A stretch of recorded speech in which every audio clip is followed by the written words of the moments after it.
Already అమలు పరిచిండ్రు.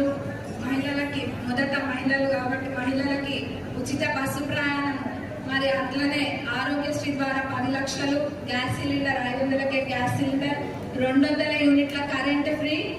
మరి ఇప్పుడు కోడ్ తర్వాత ఇల్లు కూడా వస్తాయి, అందరికి ఇన్కమ్ ఇల్లు కూడా వస్తాయి. ఇది గత 10 ఏళ్లలో మరి ఇల్లు ఇస్తామన్నారు, ఏదేదో అన్నారు కానీ ఎక్కడ ఏవి రాలేదు.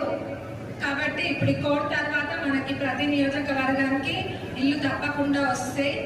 మరి ఇప్పుడు